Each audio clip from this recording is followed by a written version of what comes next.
At 2:17 a.m., the room was quiet in the way only secure buildings ever are.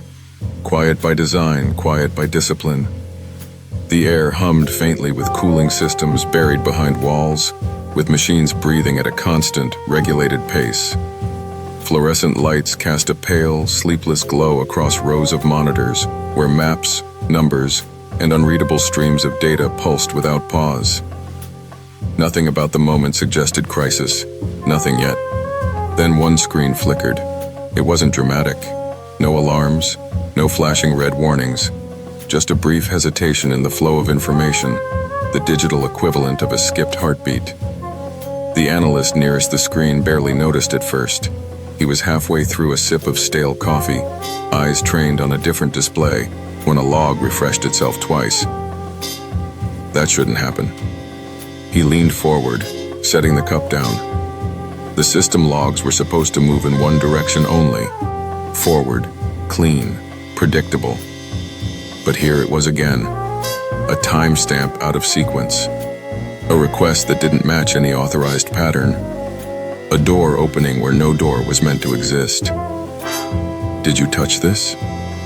he asked, voice low, turning to the woman at the adjacent terminal. She shook her head without looking up. No scheduled activity. The analyst's fingers moved faster now, pulling up deeper layers of the system. What he saw made his jaw tighten. The anomaly wasn't isolated. It was branching, quietly, elegantly. Whoever, or whatever, was inside the network wasn't forcing their way through. They were walking. Across the room, another monitor refreshed, then another. A supervisor was called over, then a second. Conversations shifted from casual murmurs to clipped exchanges heavy with implication. The room felt smaller, the air denser, as if the building itself had realized something was wrong and was holding its breath.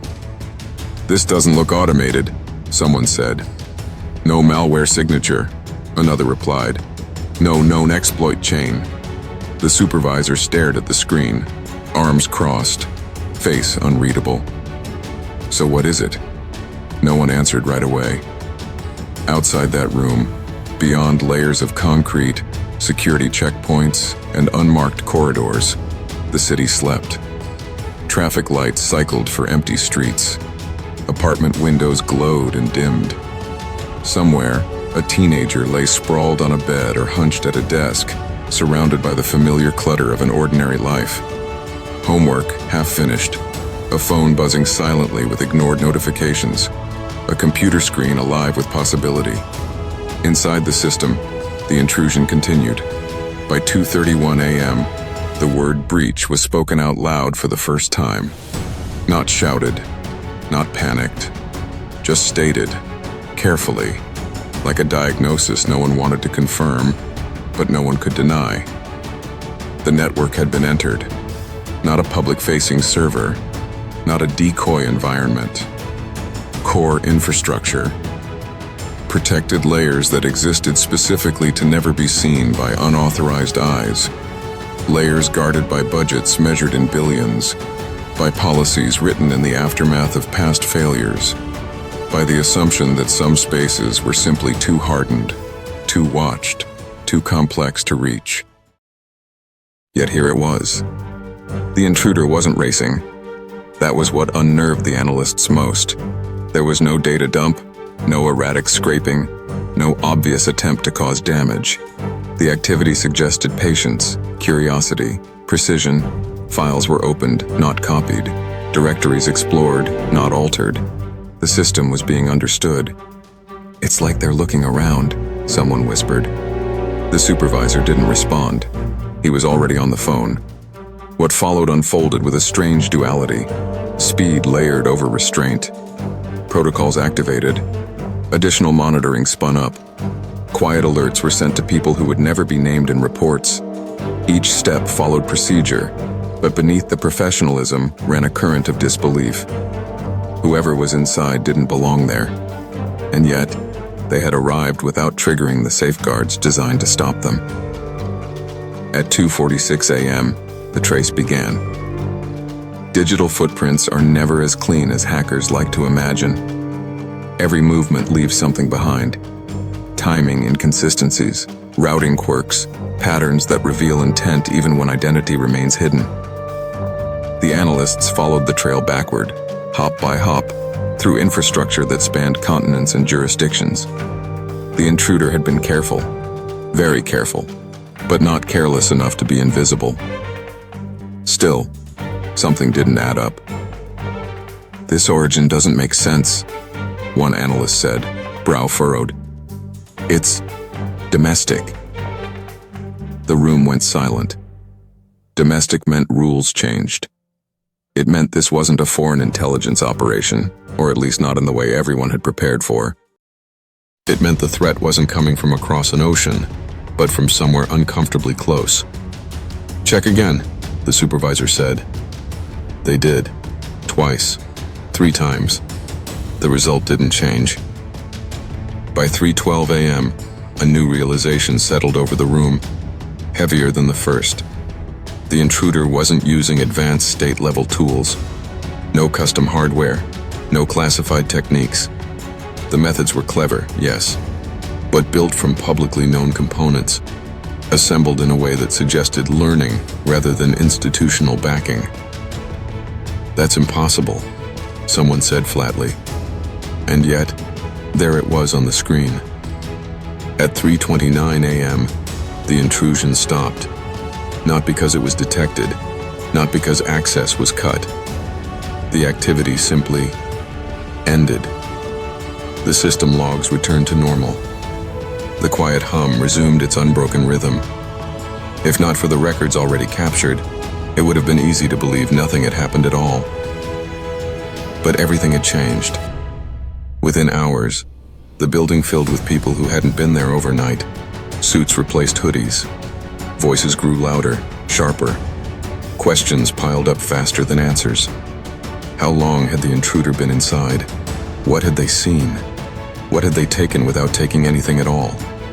And then came the detail no one expected. The trace, refined and corroborated, pointed not to a hostile actor or a seasoned professional, but to a minor, someone not old enough to vote, not old enough to sign most legal documents, someone whose daily life likely revolved around school schedules, not security clearances. A teenager. The word felt absurd in the context of reinforced walls and classified systems. It didn't fit. It couldn't fit. And yet, every piece of evidence leaned in the same impossible direction. By sunrise, the story had begun, though no one outside the room knew it yet. A story that would ripple through institutions built on secrecy and certainty. A story that would force uncomfortable questions about power, access, and vulnerability in a world where borders were digital and talent didn't wait for permission. Somewhere, the teenager shut down a computer. The screen went dark. Morning light crept through a window, illuminating posters, clothes on the floor, the artifacts of an ordinary youth. Behind them, unseen but irrevocable, a line had been crossed, and nothing would ever be the same. Before there were firewalls and forensic teams, before encrypted tunnels and late-night log anomalies, there was a bedroom. It was an unremarkable room by any official standard, small, slightly cluttered, the kind of space that belonged to someone still in the process of becoming themselves. Posters curled at the corners. A desk bore the scuffs of years of use. Clothes migrated between chair and floor in quiet defiance of organization. What made the room different wasn't visible at first glance. It was the way the computer never really slept. The screen was often on long after midnight, casting a soft blue glow across the walls. While the rest of the house settled into the predictable rhythms of adulthood, work alarms, dinner routines, early mornings, this room ran on a different clock. Time stretched here. Hours slipped by unnoticed. Curiosity didn't need permission. The teenager at the center of this story wasn't raised in secrecy or neglect. There was no dramatic trauma, no cinematic turning point that neatly explained what would come later. Their childhood was ordinary in the way millions of childhoods are ordinary. School days, weekends, arguments over chores, fleeting enthusiasms that came and went. What stood out, even early on, was a kind of restlessness, a dissatisfaction with surface explanations. How does that work? Was never a throwaway question. The first computer arrived innocently enough, a hand-me-down, slightly outdated, meant for homework, maybe games. It ran slow, froze often, and required patience, an unintentional gift. When something broke, the solution wasn't always a restart. Sometimes it meant opening menus most users never touched. Sometimes it meant searching forums filled with strangers who spoke a different language. Acronyms, commands, solutions written with the assumption that you wanted to understand, not just fix. The teenager learned to read that language. At school, they were unremarkable on paper. Grades hovered somewhere between adequate and strong, depending on the subject. Teachers described them as quiet, smart, but distracted, capable of more. Socially, they floated between groups without fully landing in any. Not isolated, but not anchored either.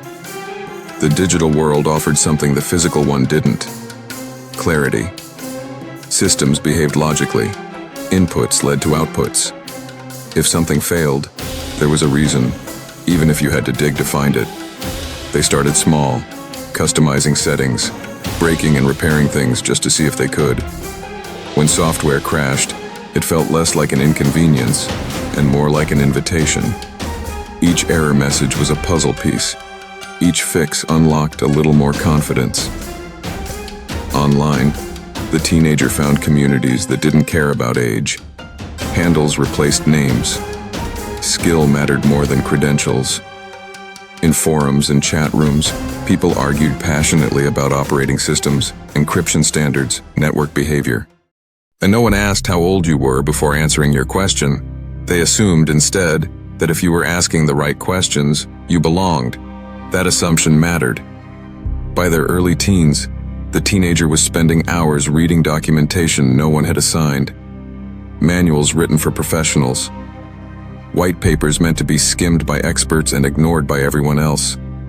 There was no master plan, no intention to hack anything monumental, just a steady accumulation of understanding. How data moved, how permissions were granted, how trust was established between machines that had never met. At home, parents noticed the hours, but not the depth. At least they're not out causing trouble, one joked. The computer felt like a safe obsession. Clean, quiet, contained.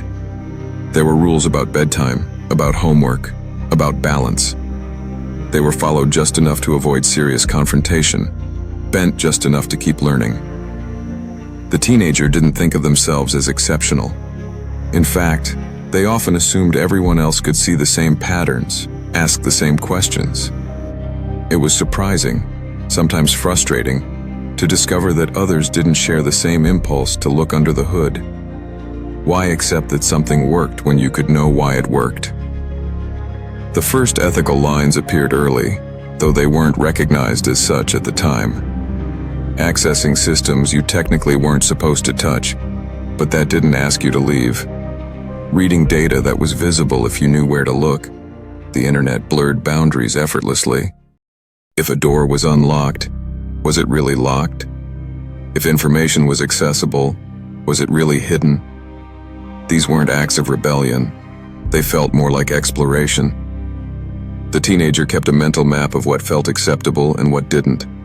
No destruction, no changes, no bragging. Curiosity without harm. It was a personal code, informal but strict. The idea of consequences existed in the abstract, but it felt distant. Something that happened to people who were reckless, loud, careless. They didn't see themselves that way. As skills grew, so did ambition. Not ambition for recognition, but for complexity. Easy systems became boring.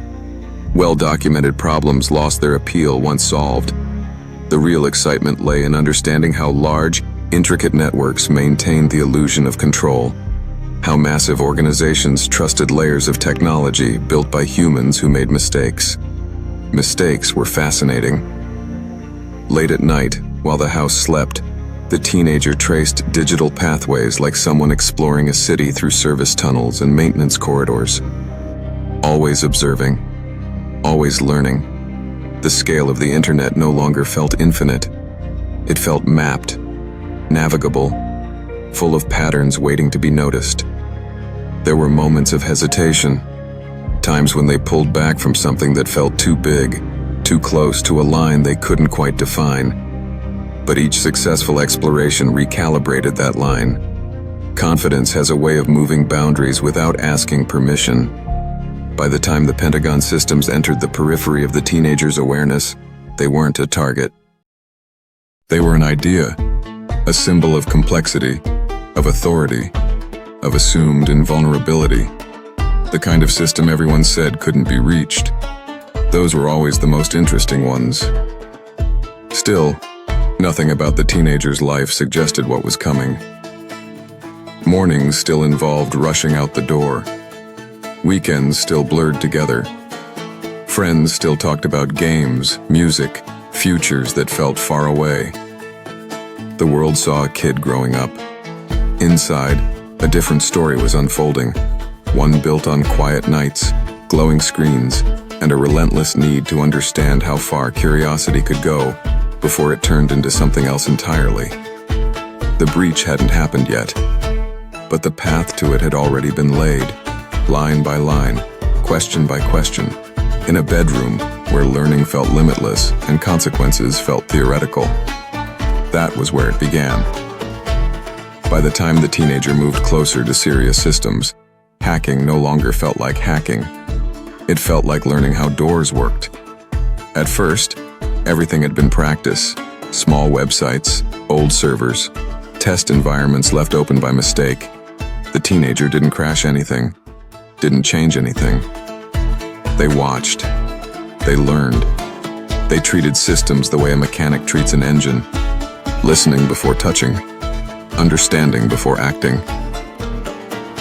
Most people think breaking into computers means guessing passwords or smashing through defenses. That wasn't how this worked. Real systems weren't broken into with force. They were entered through trust. Every large network depends on trust.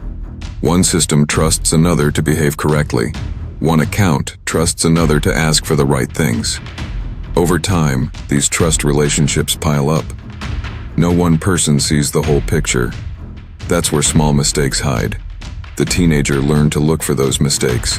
They read how networks talk to each other, how permissions were passed along quietly in the background, how systems assumed that if a request looked right, it probably was right. Computers didn't get suspicious. They followed rules exactly, even when the rules were poorly written. Late at night, the teenager tested ideas in safe places. What happens if you ask a system a question slightly differently? What happens if you enter through a side path no one checks very often? What happens if you act like you belong? Sometimes nothing happened. Sometimes everything opened. Each success made the next step easier. Not because the systems were weak, but because confidence grows faster than caution. The teenager began to see networks less as walls and more as maps. There were paths everywhere. Some were watched closely. Others were forgotten. Government systems entered their awareness slowly. Not through some secret list, not through dark web chatter, but through public information. Job postings, technical documents, conference talks. The government explained how it built systems because it needed people to help run them. That information wasn't classified. Anyone could read it. The teenager noticed patterns, familiar tools, familiar structures, familiar human choices. Big systems weren't magic. They were built by people under deadlines, budgets, and pressure. People reused code. People trusted internal systems too much. People assumed that certain doors didn't need locks because no one would ever go there. The idea formed quietly. What if that assumption is wrong? This wasn't about proving intelligence. It wasn't about embarrassment or power. It was about curiosity pushed one step further than before. The teenager didn't wake up one day deciding to access the Pentagon. Instead, they followed a trail of questions until the destination surprised even them. The first interaction with the edge of the network felt small, a response where none was expected, a system answering politely when it should have said no. The teenager froze, heart racing, hands hovering above the keyboard. This was new territory. They stopped, walked away, thought about it all day. The rules they had set for themselves echoed loudly. Don't cause harm. Don't go too far. Don't be reckless. That night, they came back. Carefully, slowly. They asked only the simplest questions. Questions that didn't change anything. Questions that only listened. The system answered again. The teenager was inside an outer layer, not deep, not critical, but real. It wasn't a simulation. It wasn't a mistake on their own machine. It was a live system, quietly doing its job, unaware of the eyes now studying it. Fear set in, followed by something else. Focus. From that point on, every move was measured. No rushing, no exploring out of boredom. Every action had a reason. The teenager moved like someone walking on thin ice, testing each step before shifting weight. They learned how the system expected its users to behave, and then behaved exactly that way. That was the key. No alarms sounded because nothing looked wrong. The requests were clean. The timing was normal. The paths used were legitimate, just rarely used. The system didn't see an intruder. It saw a quiet, well-mannered presence. With each layer passed, the teenager felt the scale of what they were touching. This wasn't just another network. This was massive. Old in places, patched over in others, built by generations of engineers who assumed the walls behind them would hold. The deeper the access went, the quieter the teenager became. No music, no background noise, just the sound of a fan spinning and a heartbeat that felt too loud in their chest. They avoided anything labeled sensitive, avoided anything that felt like crossing from exploration into danger. But even avoiding things teaches you something. You learn where power lives by watching where you're not supposed to look. At no point did the teenager feel like a criminal. That word belonged to movies, to people who destroyed things, to people who wanted attention. This felt different. This felt like standing in a library after hours, touching books you didn't know existed. Still, doubt crept in. Should I stop? The question appeared again and again. Each time the answer came wrapped in reassurance. I'm not hurting anything. I'm not taking anything. I'm just learning. The system lets me do this. Computers don't lie. If it lets you in, it must be okay. That logic felt solid in the moment. What the teenager didn't fully understand, what few people ever fully understand, is that systems can be wrong without knowing it. Silence isn't permission. Access isn't approval. By the time the teenager reached the point where the Pentagon's network recognized them as someone who belonged, there was no dramatic click, no flashing signal, just another response, another door that opened quietly. The moment passed almost unnoticed. Only later would it be clear that this was the line, the step from curiosity into consequence, from exploration into history. At the time, it felt like just one more question answered, and that was the most dangerous part of all. Once inside, nothing looked the way the teenager expected. There were no dramatic warning screens, no giant maps filled with flashing red symbols, no signs that said top secret in bold letters. The system looked normal, clean, quiet, boring even. Just folders, services, and processes doing their jobs. That made it more frightening. The teenager sat very still. Hands rested lightly on the keyboard. Breathing slowed on purpose. This was no longer theory. This was real. The computer on the desk at home was now connected to a system built to support one of the most powerful institutions in the world. And it didn't know the difference. The first thing the teenager noticed was age. Parts of the network were old. Very old. Built years ago, updated slowly, kept alive because replacing them would cost too much or take too long. New systems had been added on top of old ones, like layers of paint on a wall. Each layer solved a problem. Each layer also added complexity. Complexity creates blind spots. The teenager didn't rush. They didn't click randomly. They moved like a guest, afraid of breaking something valuable. Every action was small. Every pause was long. They looked at names of systems, not their contents. They watched how machines talked to each other. The network felt alive. Some systems were busy, sending and receiving data constantly. Others were quiet, waiting patiently. The teenager realized that no one person could fully understand this entire structure. It was too big, too spread out. Everyone trusted that their piece worked, and that the other pieces did too. That trust was the weak point. The teenager avoided anything that looked like active operations. They stayed away from anything labeled critical, not because they were told to, but because instinct screamed that this was where curiosity could turn into real harm. Still, even limited access revealed a lot. They could see how permissions were grouped, how access was shared across systems, how one trusted system could open doors to another without asking many questions. It was efficient. It was logical. It was also risky. At one point, the teenager stopped completely. They leaned back in their chair and stared at the ceiling. I shouldn't be here. The thought came clearly, without panic, just truth. This wasn't like before. This wasn't a forgotten website or a small server no one cared about.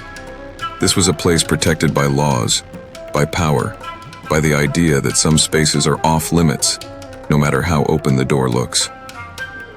The teenager considered closing everything and walking away. Then curiosity spoke again, just a little more, just to understand. They returned to the screen. What struck them most wasn't secrets. It was normality. These systems were run by people, maintained by people. People who clocked in, fixed problems, and went home. The teenager could see signs of human habits everywhere. Notes left in configurations, naming choices that reflected teams or inside jokes, shortcuts taken to save time. This wasn't an evil machine. It was a human one. That made the responsibility feel heavier. The teenager did not download files, did not copy data, did not try to go deeper than necessary. They treated the system like a museum after hours, looking, not touching. Still, even looking changed things. Even knowing changed things. Time became hard to track. Minutes stretched. Every new discovery brought a mix of excitement and fear. The teenager kept checking logs, watching for signs that someone had noticed them. Nothing. The system accepted them completely. That acceptance was the scariest part. Eventually, the teenager felt a shift inside themselves. The excitement faded. In its place came pressure. The weight of understanding that this moment would not disappear just because they wanted it to. That knowledge, once gained, couldn't be erased. They exited slowly, carefully, closing connections the same way they had opened them, leaving no mess, leaving no obvious trace. When the last session ended, the screen returned to normal. The room at home was quiet, too quiet. The teenager sat there for a long time, hands in their lap, staring at a screen that now showed nothing special at all. The world looked unchanged, but they knew better. They had seen inside something powerful and fragile at the same time.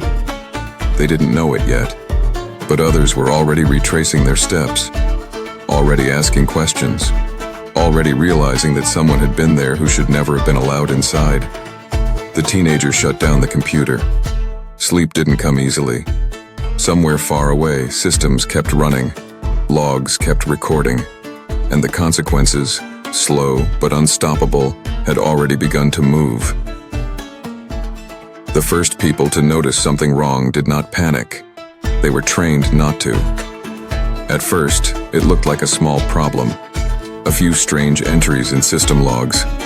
Activity that didn't quite match any known schedule. These things happened all the time. Large networks were noisy. Mistakes were common. Still, something felt off. The analysts looked closer. They compared notes. One system showed access at a strange time. Another showed a request that came from the right place but didn't feel right. On its own, each detail meant little. Together they formed a pattern. Someone had been there. The team didn't announce it. They didn't shut systems down. That would cause panic and might scare the intruder away. Instead, they watched. They recorded everything. Every request. Every connection. Every pause between actions. This was no accident. Whoever had entered the system moved carefully. No damage, no loud mistakes, no obvious goal. That made the situation harder, not easier. A thief who steals tells you what they want. A quiet visitor tells you nothing. The team began the trace. Digital tracking is slow work. Connections bounce through many systems. Some belong to companies, some belong to governments, some belong to no one at all. Each step takes time. Each step must be confirmed. The trail led inward, not outward. That surprised everyone. Most serious intrusions came from far away.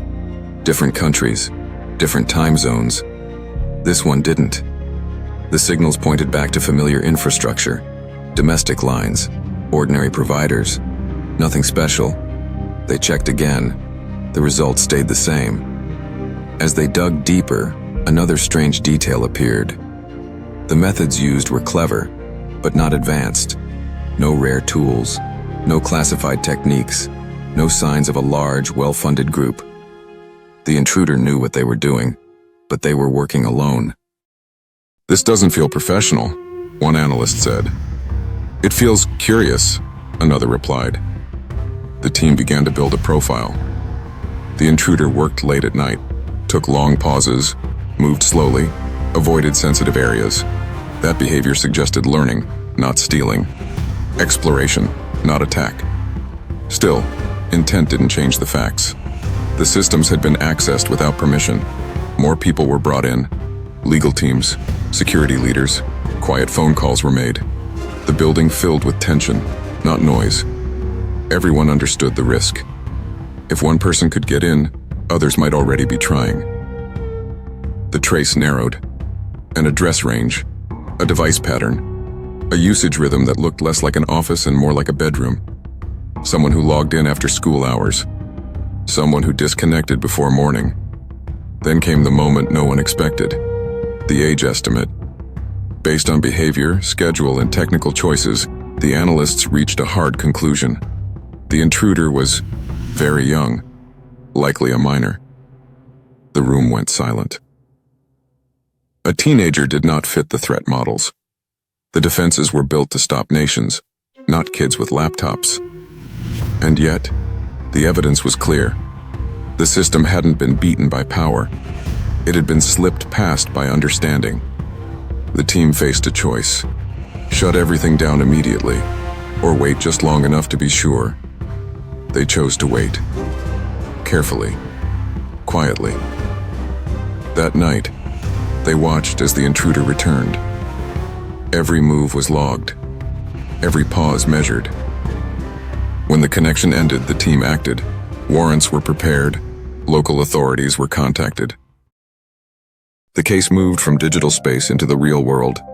The hunt was almost over. Far from the secure rooms and glowing screens, a teenager sat in a quiet house, unaware that the system they had walked through so carefully was now walking back toward them. Step by step, line by line. The door that had opened so easily was now closing. The knock came early. Not loud, not angry, just firm enough to demand attention. The teenager was still half asleep when the sound cut through the house. For a moment, they thought it was part of a dream. Then it came again. Closer. Real. A parent's voice followed, confused and tense. "Can you get up for a second?" The teenager's stomach dropped before they even understood why. By the time they reached the hallway, the house no longer felt safe or familiar. Strangers stood at the door. Calm faces, serious eyes, polite voices using careful words. No one shouted, no one rushed. That somehow made it worse. They asked for the teenager by name. The world narrowed. The teenager's parents looked between the visitors and their child, trying to connect the moment to anything that made sense.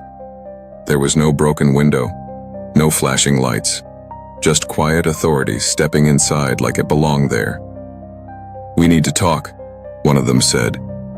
The teenager knew then, not the details, not the consequences, just the truth.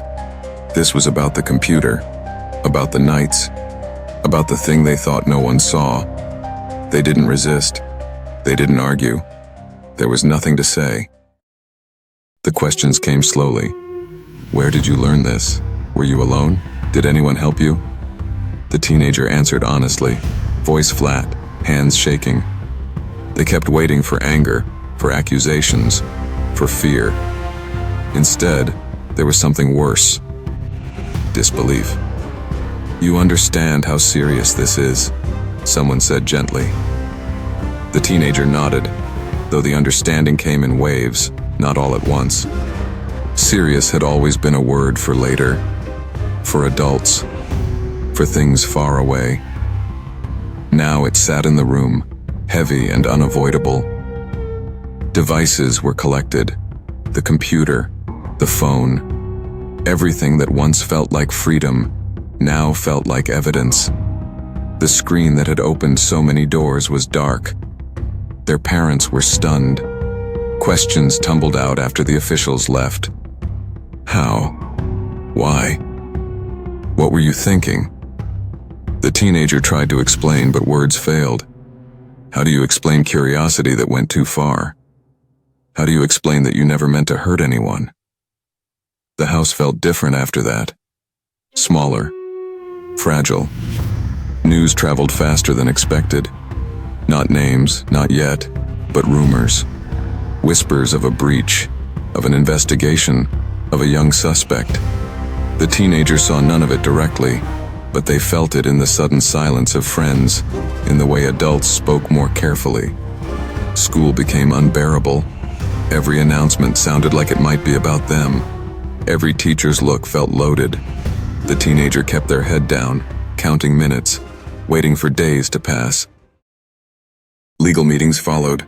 Long rooms, serious faces, words like charges, jurisdiction, consequences.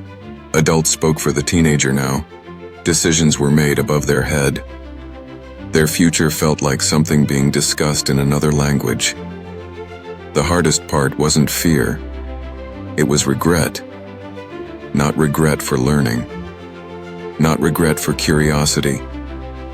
But regret for not stopping. For believing that silence meant safety. For thinking that understanding a system meant being allowed inside it. The teenager replayed the moment again and again. The one where they could have walked away. The moment where they stayed. There was no reset button. The case moved forward quietly. No headlines with names. No public spectacle. Just a careful process balancing punishment and possibility. The question hung over every conversation.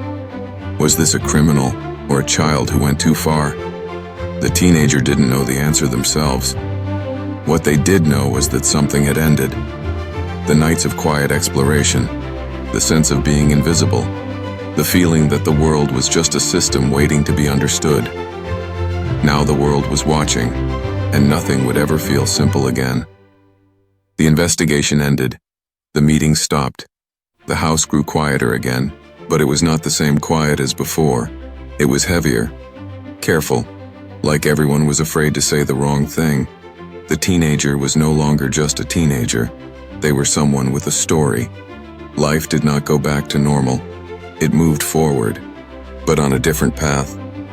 Some doors closed, others opened in ways that felt strange and undeserved. People who once would not have noticed now watched closely. Teachers spoke differently. Adults chose their words. The computer eventually came back. When it did, it felt smaller. The screen still glowed. The keyboard still worked, but the feeling had changed. Curiosity was no longer free. Every question carried weight. Every idea came with a pause. Should I? That question never went away. The systems that were breached changed too. Reviews were done. Rules were rewritten. Old assumptions were challenged. Security teams fixed gaps that had been invisible before. Training improved. Trust was measured more carefully. The breach did not expose secrets. It exposed confidence. It showed that strength does not always come from size or money. It showed that a single curious mind could slip through cracks built by many smart people. It showed that technology grows faster than judgment. Inside government rooms, the story became a lesson about complexity, about youth, about the danger of assuming that threats always look the same. Outside those rooms, the story stayed mostly hidden. No famous name, no public face. Just a quiet reminder passed between professionals. It only takes one. For the teenager, the biggest change was internal. They understood now that skill without limits can be dangerous, that knowing how does not mean knowing when, that systems, like people, need boundaries, even when they fail to enforce them. They still loved learning, still loved understanding how things worked. That part never left. But it grew alongside responsibility, not ahead of it. The line between curiosity and harm became clear, painfully clear. Years later, the breach would be remembered differently depending on who told the story. Some would call it a warning, some would call it a failure, some would call it proof of talent that should have been guided sooner. The teenager would carry all of those versions. What never changed was the truth at the center of it all. The world is more open than we like to believe. Power lives inside systems built by humans, and sometimes the people who find the cracks are not monsters or enemies, just kids who asked one question too many and didn't stop in time. That was the legacy of the breach, not fear understanding.